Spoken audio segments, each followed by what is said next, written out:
Hello दोस्तों, कैसे हैं आप सभी का मैं स्वागत करता हूं हमारे यूट्यूब चैनल पे। टारगेट द मैथ में हम आज सीखने वाले हैं एनटीपीसी सीबीटी 2 में पूछे जा सकने वाले प्रश्न। तो आइए शुरू करते हैं आज का सेशन। तो आज का पहला क्वेश्चन है, दो संख्या का अनुपात 2:3 है तथा उनका एलसीएम 48 दिया हुआ है, तो उन संख्या का योग ज्ञात करना है। तो दरअसल क्या है, 2:3 दिया हुआ है, तो यदि इसका एलसीएम हम निकालें तो ये क्या 6 आ जाएगा। तो 6 रेशियो अगर 48 के बराबर है तो एक रेशियो का मान कितना आ जाएगा, 6 8 48, तो 8 आ जाएगा। तो हमसे पूछा गया है इन दोनों संख्या का योग। अगर इनका रेशियो का योग करते हैं तो 5 आता है, इसलिए इसको 5 से 8 से गुना डायरेक्ट कर देंगे तो 5 8 40 आ जाएगा, जो कि इसका आंसर होगा, जो कि ऑप्शन नंबर सी में है 40 आंसर। नेक्स्ट क्वेश्चन की बात करते हैं। दो नल ए तथा बी एक टंकी को क्रमशः 6 घंटे तथा 4 घंटे में भरते हैं। उन्हें प्रति घंटा बारी बारी से खोला जाए तथा ए से आरंभ करें तो टंकी को भरने में कितना समय लगेगा। तो आइए शुरू करते हैं। जैसे मान लीजिए कि ए है वो 6 घंटे में भर रहा है, उसके बाद बी दिया हुआ है, बी है जो भर रहा है, उसको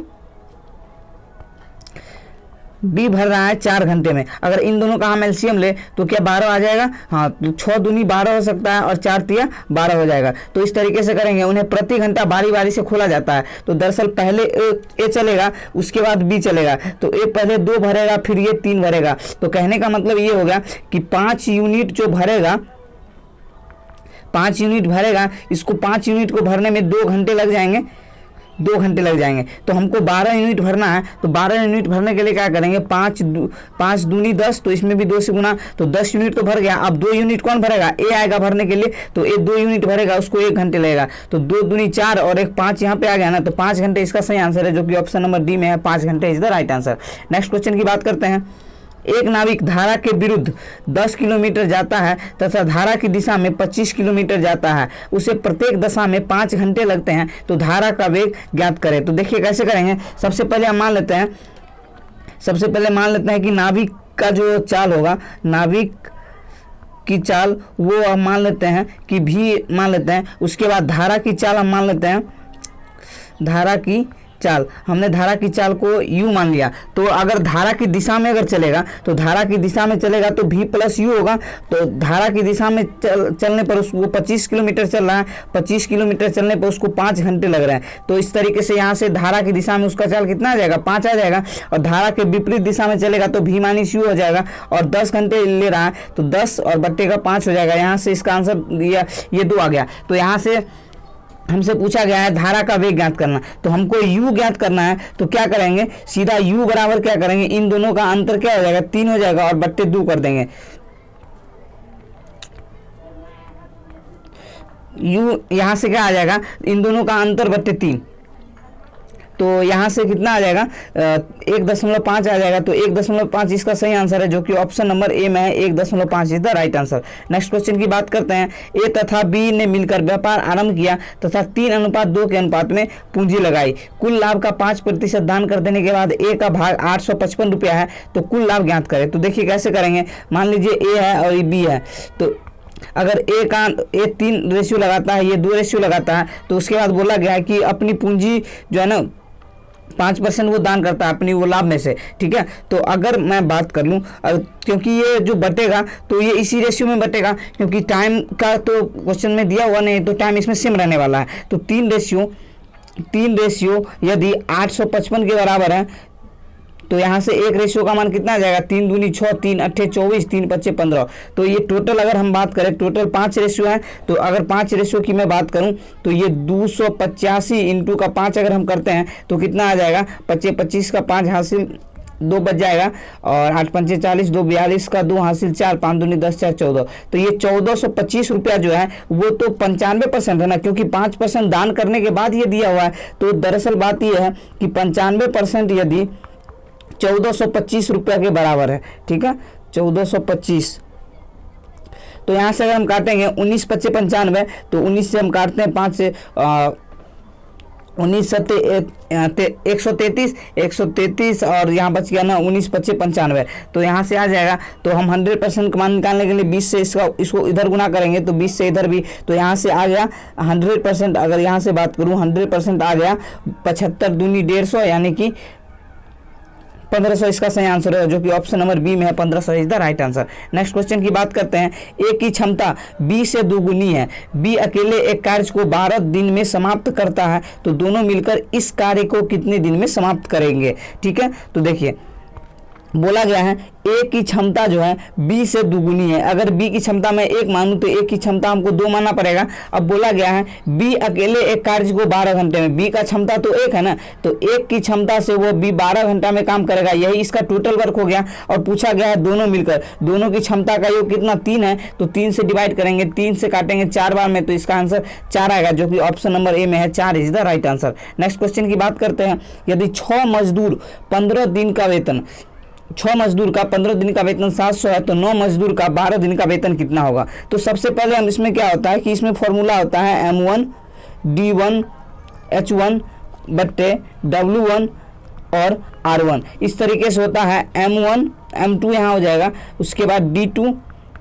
उसके बाद हो जाएगा H2 बट्टे W2 और R2। यहाँ पे M कोई आदमी हो सकता है, मानव हो सकता है, D जो है दिन हो सकता है, H हो गया आवर घंटा में, W हो सकता है वर्क और R हो सकता है क्या रुपया। तो इस तरीके से हम इस सूत्र पे अगर लगाएंगे तो 6 मजदूर 15 दिन का वेतन, तो वेतन यहाँ नीचे में आ जाएगा 700 रुपया। तो इस तरीके से करेंगे तो 9 मजदूर बोला गया, तो 9 मजदूर 12 दिन का वेतन कितना होगा, तो इस तरीके से हमने X मान लिया। तो यहाँ से करेंगे 6 से काटेंगे, 6 दूनी 12 यहाँ से कट गया, और उसके बाद यहाँ से काटेंगे 3 तिये 9, 3 पचे 15, 5 से अगर काटेंगे तो यहाँ से कट जाएगा 140 बार में। तो यहाँ से x का मान कितना आ गया 140 इंटू का 3 दूनी यहाँ से 6 आ जाएगा, तो 14 छके 84 आ जाएगा, तो 840 इसका सही आंसर होगा, जो कि ऑप्शन नंबर बी में है, 840 is the right answer. Next question की बात करते हैं। x बराबर 3 + 2 √2 हो तो √x - 1 बटे √x का मान ज्ञात करना है। तो x का मान हमको दिया हुआ है 3 + 2 √2, तो यहाँ से हम √x करेंगे इधर, तो इधर भी पूरा रूट करना पड़ेगा। इसको हमको 2ab के फॉर्म में तोड़ना रहता है, तो 2 इंटू a का मान √2 और b का मान कितना 1 हो सकता है, तभी इस प्रकार टूट सकता है। तो यहाँ से क्या आ जाएगा √2 + 1 का होल स्क्वायर जो होगा यही इसके बराबर है √x के बराबर। तो यहाँ से √x बराबर कितना निकल गया √2 + का 1, यहाँ से √x का मान निकल गया। अगर हम 1 बट्टे √x की बात करें तो ये दरअसल इसका उल्टा हो जाता है, यानी कि √2 और माइनस का 1 हो जाता है। तो यहाँ से अगर हम इसको जोड़ेंगे x माइनस घटा हुआ है, माइनस का √x करेंगे तो x का मान तो √2 और प्लस का 1 दे रखा है, और माइनस में कितना हो जाएगा √2 और माइनस प्लस का 1 हो जाएगा। तो √2 से √2 कट गया और एक और एक कितना हो जाएगा 2, तो इस प्रकार इसका आंसर 2 हो जाएगा, जो कि ऑप्शन नंबर बी में है, 2 is the right answer. Next question की बात करते हैं। वह मूलधन कितना है जिसका दूसरे वर्ष का चक्रवृद्धि ब्याज 10% वार्षिक दर से 132 रुपया है। तो देखिए दरअसल है 10% रेट है, तो 10% जो होता है 10% 1/10 इसको बोल सकते हैं। तो ये दरअसल होता क्या है 10 से 11 हो गया। उसके बाद दूसरे वर्ष का चक्रवृद्धि ब्याज हमको दे रखा है ना, तो यहाँ से हम सिर्फ 10 से 1 ही लेंगे, क्योंकि ये दूसरे वर्ष का ब्याज आ जाएगा। तो यहाँ से आ जाएगा 100 और यहाँ से आ जाएगा 11। तो 11 रेशियो का मान यदि 132 दे रखा है, यही इसके 2 साल के ब्याज के बराबर है, तो 1 रेशियो का मान कितना आ जाएगा 12 आ जाएगा। तो हमसे पूछा गया मूलधन, तो मूलधन 100 है, तो 100 रेशियो का मान कितना आ जाएगा 100 इंटू का 12, यहाँ से कितना आ गया 1200 इसका सही आंसर है, जो कि ऑप्शन नंबर बी में है, 1200 is the right answer. Next question की बात करते हैं। किसी धन का साधारण ब्याज की एक विशेष दर से 3 वर्ष का मिश्र धन इतना है 2300 है, और 5 वर्ष का मिश्र धन 2500 रुपया है, तो मूलधन ज्ञात करें। देखिए दरअसल दे रखा है 3 वर्ष का, अगर 3 वर्ष का मिश्रधन हमको दे रखा है 2300 रुपया, और 5 वर्ष का मिश्रधन जो दे रखा है वो कितना दे रखा है 5 वर्ष का मिश्रधन दे रखा है 2500 रुपया। तो यहाँ से अगर हम बात करते हैं, अगर इन दोनों का अंतर ले तो कितना आ जाएगा, इन दोनों का अंतर आ जाएगा 23 और 2 25, यानी कि 200 आ जाएगा। 200, इसका अंतर आ जाएगा 200। उसके बाद अगर इसका बात करूं तो यहाँ अंतर, टाइम का अंतर कितना आ रहा है, तो 2 साल का जो साधारण ब्याज होगा वो 200 रुपया है। तो 1 साल का यहाँ से साधारण ब्याज निकल जाएगा। तो 1 साल का साधारण ब्याज कैसे निकालेंगे, 1 साल का साधारण ब्याज जो 100 आ जाएगा, क्योंकि ये 2 साल का 200 है तो 1 साल का 100 हो जाएगा। तो ये जो मिश्रधन दिया हुआ है वो 3 साल का मिश्रधन है, तो 3 साल का हमको साधारण ब्याज अगर ज्ञात करना हो तो ये 300 हो जाएगा। तो ये 3 वर्ष का जो मिश्रधन 2300 रुपया है, 2300 रुपया जो है ये वो प्रिंसिपल और 3 साल के साधारण ब्याज के योग से बना होगा। तो 2300 रुपया जो है वो जो है वो प्रिंसिपल और 3 वर्ष का साधारण ब्याज कितना है, 2300 रुपया, सॉरी 300 है। तो 300 यहाँ से अगर इसको यहाँ पे हम देते हैं तो अगर P बराबर कितना हो जाएगा, 2300 और माइनस का 3 आ जाएगा, 2300 और माइनस का 300 तो यहाँ से इसका आंसर कितना आ जाएगा, 2000 इसका आंसर आ जाएगा, जो कि ऑप्शन नंबर डी में है, 2000 is the right answer. Next question की बात करते हैं। एक आयत की लंबाई 40% वृद्धि करने पर इसके चौड़ाई में कितने प्रतिशत की कमी करनी होगी जिससे कि इसका क्षेत्रफल और जो है ना वो अपरिवर्तित रहे और छोटा अपरिवर्तित रहे। तो देखिए कैसे करेंगे, दरअसल इसमें हम करेंगे 40% है ना, 40% को यदि हम भिन्न में लिखे तो 40/100, 20 दूनी 40, 20 पंचे 100। तो दरअसल वृद्धि की गई है तो 5 से 7 वृद्धि हो जाएगा। तो ये लंबाई में वृद्धि है ना, चौड़ाई में कमी इसका करना पड़ेगा, तो इसको उल्टा कर देंगे 7 से 5। तो देखिए 2 का कमी हो गया, तो यहाँ से 2 का कमी और वास्तविक वाला लिया जाता है तो 7 के रिस्पेक्ट में इंटू का 100। तो यहाँ से कितना आ गया, 200/7 आ गया। तो यहाँ से करेंगे कितना आ जाएगा, 28.57 आ जाएगा इसका सही आंसर, जो कि ऑप्शन नंबर बी में है, 28.57 इसका सही आंसर। नेक्स्ट क्वेश्चन की बात करते हैं। एक घनाभ का विकर्ण 28 सेंटीमीटर लंबा है तथा इसके 3 सिरों की लंबाई का योग 44 है, तो घनाभ के संपूर्ण पृष्ठफल क्या होगा वो ज्ञात करना है। तो देखिए दरअसल इसका विकर्ण क्या होता है, L² प्लस का B² प्लस का H² और इसका रूट ही होता है जो कि 28 के बराबर होता है। उसके बाद हमको दे रखा है इसके सिरों का योग। इसके सिरों कहने का मतलब है कि L plus B plus H ये बराबर दे रखा है 44। तो हमसे पूछा क्या गया है, 2 × LB प्लस का BH प्लस का LH। तो यहाँ से इस तरीके से हम निकालेंगे। तो दरअसल क्या हो जाएगा, अगर हम इसका स्क्वायर करते हैं, मान लीजिए L plus B plus H का अगर हम होल स्क्वायर करें तो ये क्या हो जाएगा, L² plus B² plus H² plus 2 × कितना आ जाएगा, LB प्लस का BH प्लस का LH। तो इस तरीके से यहाँ से आ जाएगा। तो अगर ये इसका L² plus B² plus H² बराबर कितना, अगर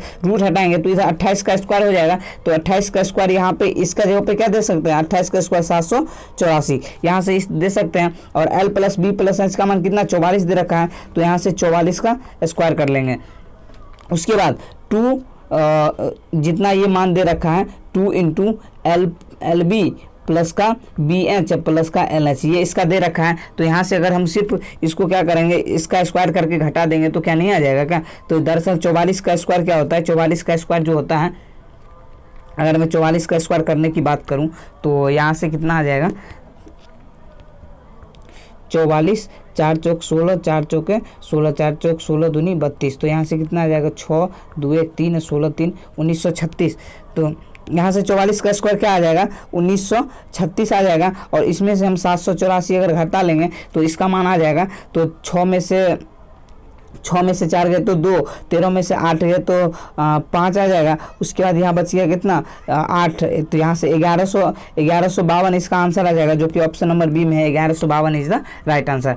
नेक्स्ट क्वेश्चन की बात करते हैं। नेक्स्ट क्वेश्चन जो है,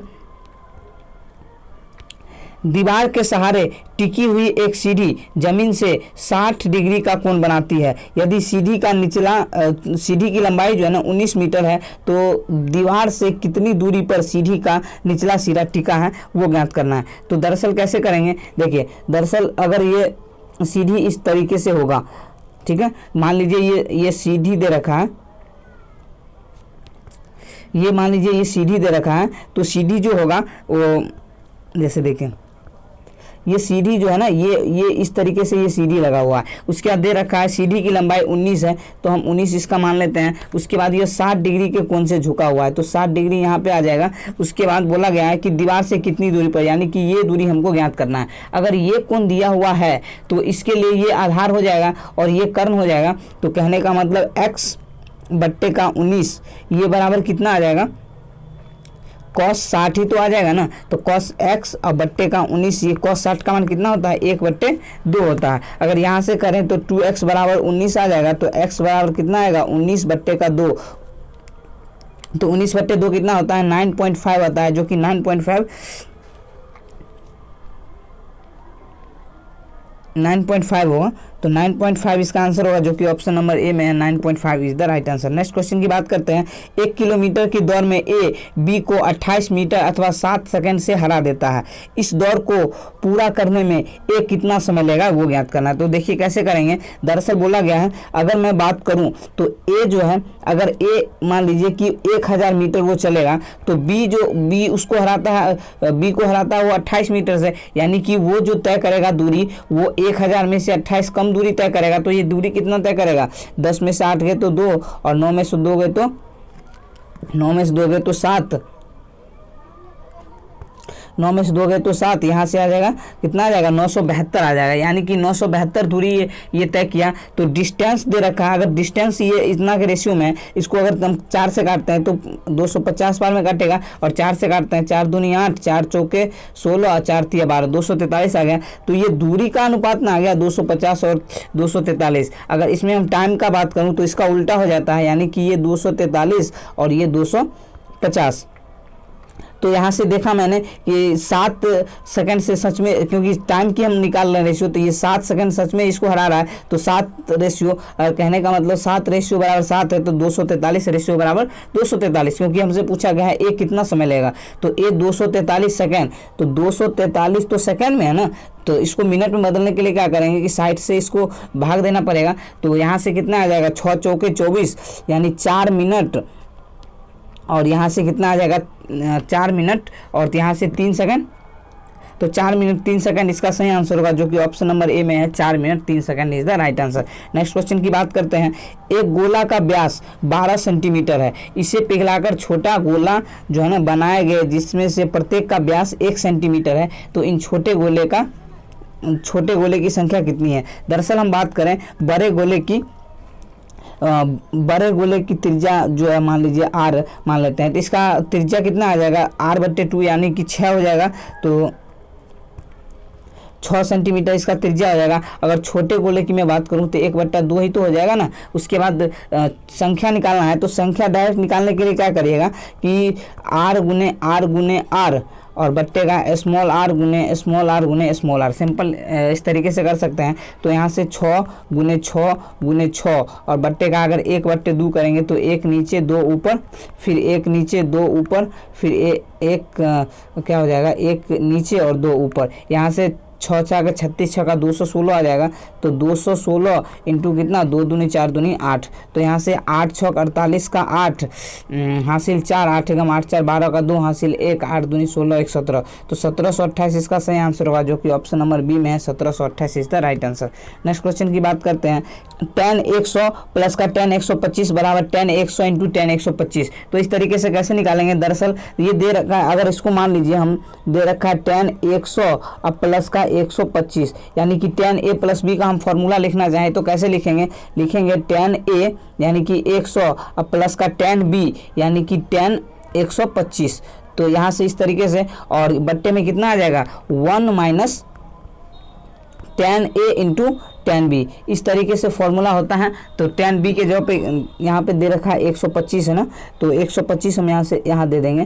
तो यहाँ से आगे हम करते हैं तो ये कितना आ जाएगा, यहाँ पर हम देखें tan 100 225 यहाँ पे आ गया, तो 225 यहाँ पे ये आ गया। तो tan 100 यहाँ पे दे रखा है tan 100 प्लस का tan 125, और बट्टे में कितना दे रखा है 1 माइनस का tan 100 इंटू दे रखा है tan 125। तो tan 225 का मान कैसे ज्ञात करेंगे। दरअसल देखिए tan 225 अगर दिया हुआ है, इसको क्या लिख सकते हैं हम, tan इसको हम लिख सकते हैं टेन 180 प्लस का कितना लिख सकते हैं 45। तो 180 प्लस का 45 हम लिख सकते हैं। तो 45 इस तरीके से लिखा। तो 180 पर तो ये 0 हो जाता है, तो टेन सीधा 45, तो टेन 45 का मान 1 आ जाएगा। तो इसके जगह पे हम सीधा 1 दे सकते हैं। और यही बराबर अगर इसको हम गुना करें तो ये इस तरीके से कितना आ जाएगा, अगर 1 को इसको गुना करेंगे तो यहाँ से आ जाएगा 1 माइनस 10 100 इंटू 10 125, ये बराबर आ जाएगा 10 100 प्लस का 10 125। तो यहाँ से इस तरीके से आ जाएगा। अगर मैं इसको छोटा कर दूँ तो यहाँ से अगर हम आगे करते हैं तो आगे करेंगे तो दरअसल क्या आ जाएगा, अगर क्योंकि हमको मान इसका निकालना है तो ये इधर आके प्लस हो जाएगा। तो कहने का मतलब ये है कि 10 100 अब प्लस का 10 125 और ये माइनस में था तो इधर करेंगे तो मान लीजिए ये प्लस में हो जाएगा 10 100 इंटू का 10 125 और ये बच जाएगा कितना 1, तो इतना बराबर 1 आ जाएगा, जो कि ऑप्शन नंबर बी में है 1 इज़ द राइट आंसर। तो दोस्तों कैसा लगा ये वीडियो? अगर वीडियो अच्छा लगा हो तो प्लीज़ इस वीडियो को लाइक करें और अपने दोस्तों तक ज़रूर शेयर करें। अगर आप इस चैनल पर नए हैं तो प्लीज़ इस चैनल को सब्सक्राइब करें। धन्यवाद।